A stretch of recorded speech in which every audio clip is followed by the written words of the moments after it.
Assalamualaikum warahmatullahi wabarakatuh.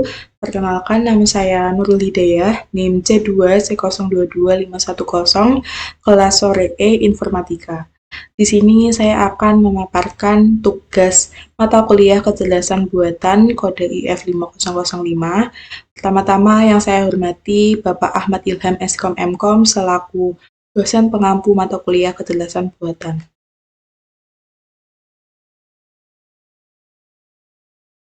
Di sini adalah profil saya.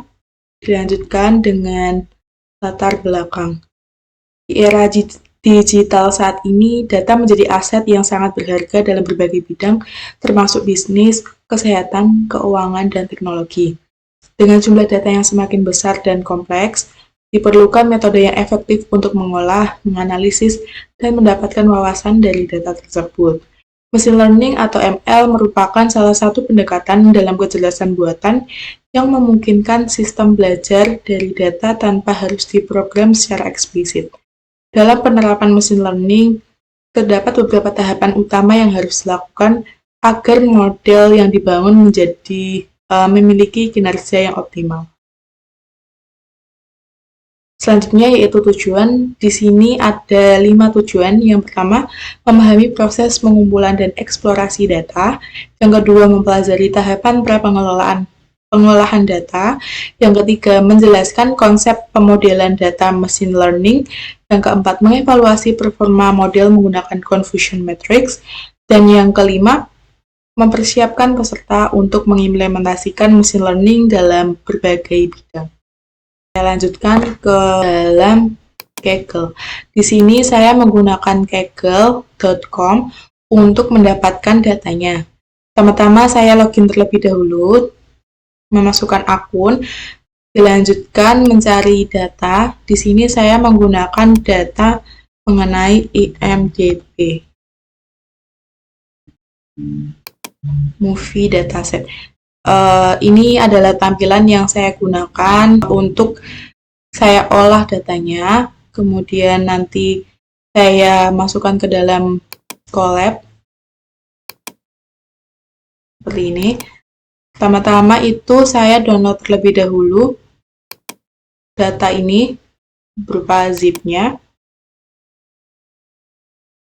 kemudian saya masuk ke dalam Google Colab-nya.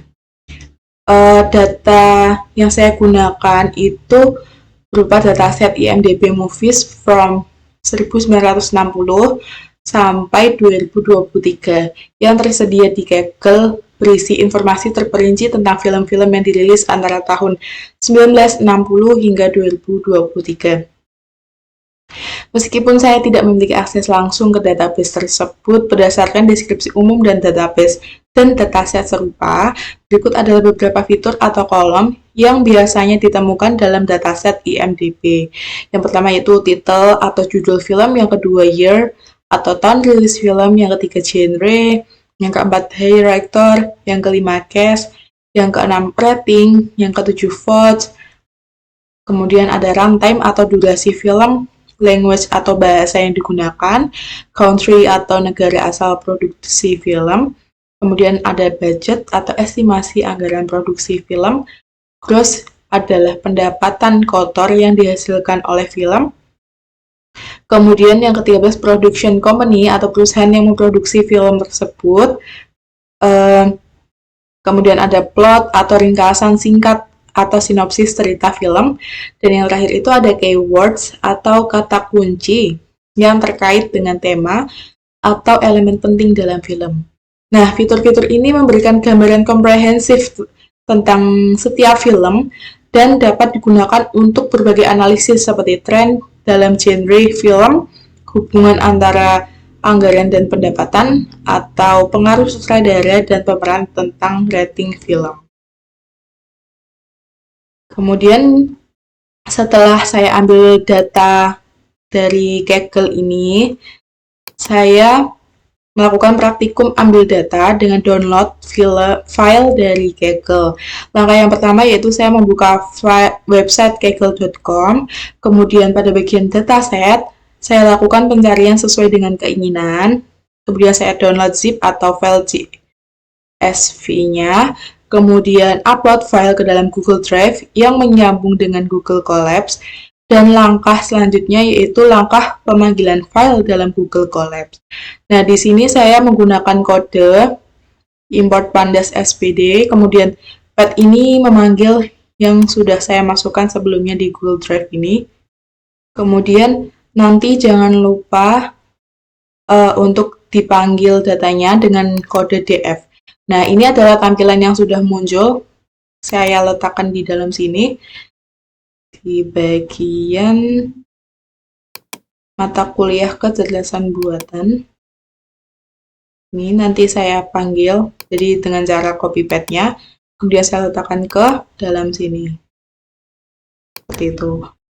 Kemudian ini adalah data yang sudah saya ambil sebelumnya dari Kaggle, yang dipanggil ke Google Colab seperti ini. Di sini ada movie link, yang dimana link-link film yang ada di dalam data tersebut. Kemudian budget itu anggaran biaya dalam pembuatan, sekiranya sekian dalam data. Kemudian di sana gross worldwide, gross UC Canada, opening weekend gross, directors, writers atau penulis, stars itu pemain, genre, country, dan country, filming, location, production companies, language, dan yang lainnya. Di sini saya melakukan 2 praktikum ambil data.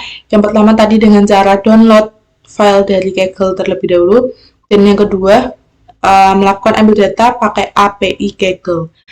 Langkah pertama yaitu saya install Kaggle terlebih dahulu, kemudian download file API dari kaggle.com, kemudian jalankan perintah dan masukkan file kaggle.json yang telah di-download sebelumnya. Kemudian file kaggle.json akan tercopy, dan yang terakhir saya buat folder di Google Colab. Nah, caranya itu pada bagian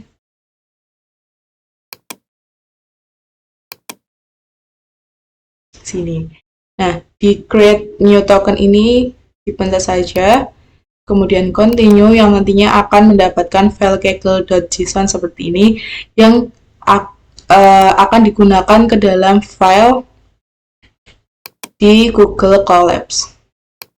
Kalau sudah terinstall kaggle.json-nya, saya menggunakan kode ini, kemudian saya running, dan saya panggil from Google Colab import file, kemudian filesnya saya upload terlebih dahulu.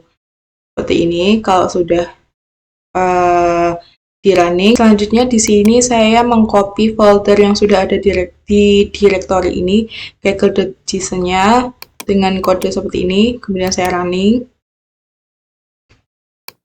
Kemudian di sini menggunakan kode chmod 600, di mana file yang ada di directory itu diberi akses perintah untuk mengubah izin akses file. Dan 600 itu gunanya untuk mengatur izin agar pemilik atau user yang bisa membaca atau menulis file, sementara orang lain tidak bisa mengaksesnya. Dan kode ini merupakan lokasi file yang akan diubah izinnya.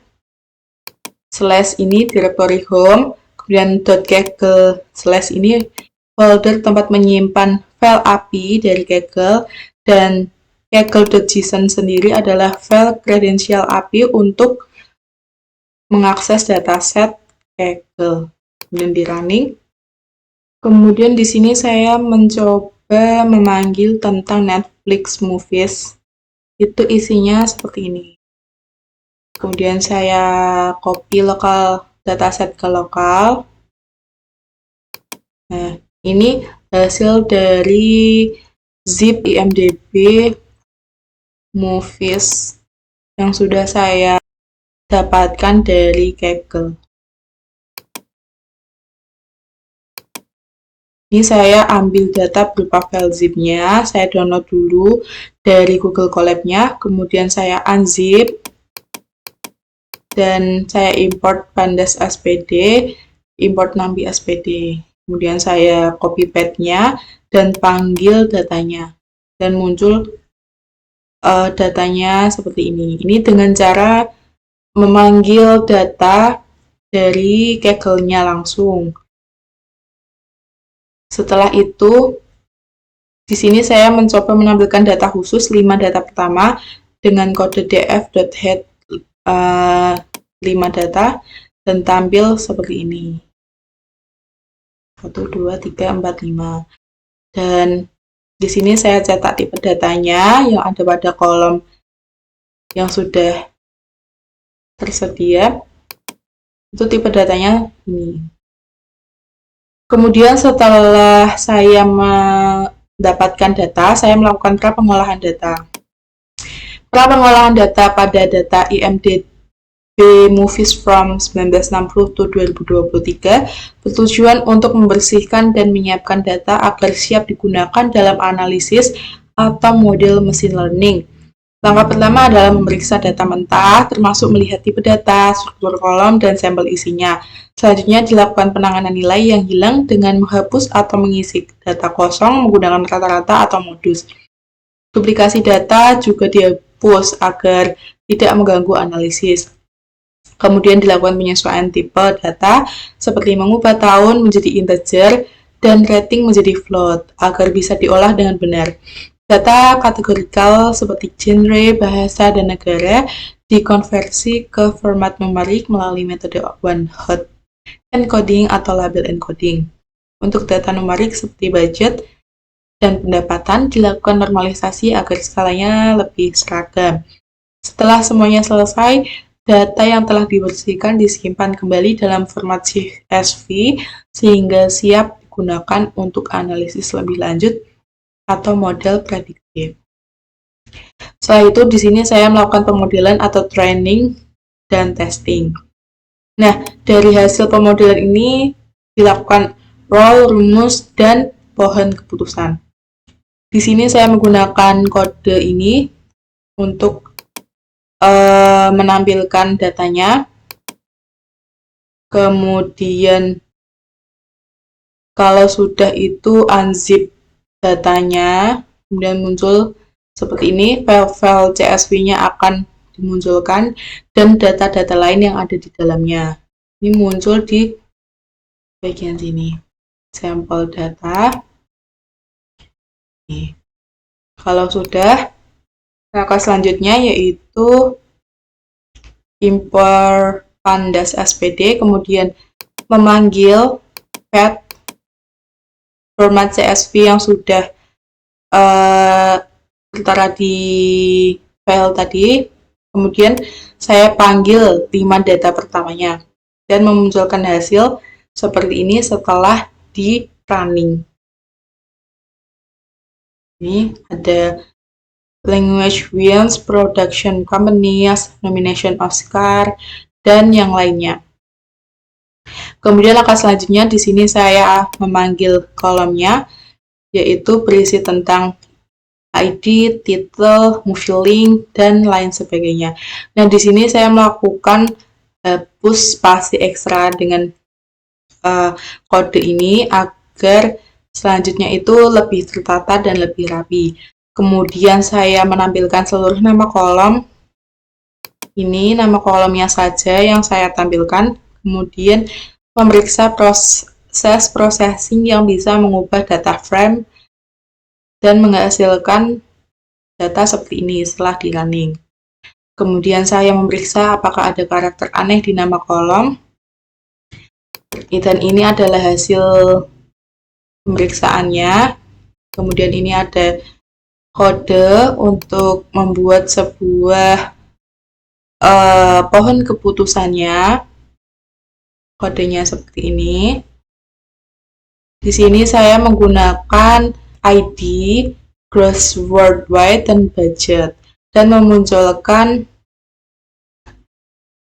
akurasi, confusion matrix, dan classification report yang nantinya akan digunakan untuk pohon keputusan. Seperti ini hasilnya setelah di running. Langkah selanjutnya, di sini saya menampilkan pohon keputusan terbaik dalam bentuk format teks. Nah, ini adalah kode yang saya gunakan. Saya import terlebih dahulu data yang dari atas, kemudian dengan kode ini saya memanggil berupa pohon keputusan teks. Dan ini adalah hasil dari data yang sudah saya dapatkan sebelumnya dari Kaggle. Seperti ini. Kemudian dilanjutkan dengan pohon keputusan berupa visual. Ini saya panggil terlebih dahulu dengan menggunakan kode ini dan saya munculkan dengan kode ini. Dan ini adalah hasil pohon keputusannya. Karena di sini berbagai macam film ya Pak, jadi pohon keputusannya seperti ini, banyak macamnya, dan mohon maaf ini terlalu kecil karena terlalu banyak lagi-lagi ya, maaf ya Pak. Kemudian di sini saya membuat nama kolom dari data frame, kemudian menampilkan grafik pentingnya fitur dari data dengan kode berikut, dan saya running mendapatkan pohon keputusan berikut. Langkah yang terakhir yaitu saya melakukan evaluasi atau confusion matrix. Confusion matrix dan metrik evaluasi lainnya memberikan wawasan penting tentang kinerja model klasifikasi seperti akurasi, precision, recall, dan F1 score. Berikut adalah penjelasan dari confusion matrix dan metrik lainnya yang akan dihasilkan oleh kode. Yang pertama, confusion matrix menunjukkan kesalahan prediksi model. Yang kedua, akurasi mengukur kebenaran prediksi secara keseluruhan. Dan yang ketiga, classification report, yaitu memberikan gambaran lebih detail tentang seberapa baik model dalam memprediksi masing-masing kelas. Nah ini, pada bagian akurasi itu kan tadi mengukur seberapa penting. Nah ini adalah rumusnya. Kemudian saya langsung ke dalam kodenya. Di sini saya memanggil evaluasi akurasi, kemudian evaluasi confusion matrix, dan yang terakhir evaluasi classification report dengan kode berikut dan menghasilkan data seperti berikut. Terakhir adalah kesimpulan. Machine learning adalah proses yang terdiri dari beberapa tahapan utama, yaitu pengumpulan data. Yang saya lakukan tadi, saya mengambil data IMDb Movies dari tahun 1960 sampai 2023 itu saya peroleh dari Kaggle.com. Kemudian setelah pengumpulan data, saya melakukan pra-pengolahan data, kemudian pemodelan, yaitu membuat sebuah pohon keputusan, dan yang terakhir ada evaluasi. Setiap tahapan tersebut memiliki peran penting dalam memastikan model yang dibangun dapat bekerja sama secara optimal. Dengan memahami dan menerapkan langkah-langkah ini dengan baik, kita dapat menghasilkan model yang akurat dan dapat digunakan untuk pengambilan keputusan berbasis data. Sekian dari saya, kurang lebihnya mohon dimaafkan. Terima kasih. Wabillahi taufiq wal hidayah. Wassalamualaikum warahmatullahi wabarakatuh.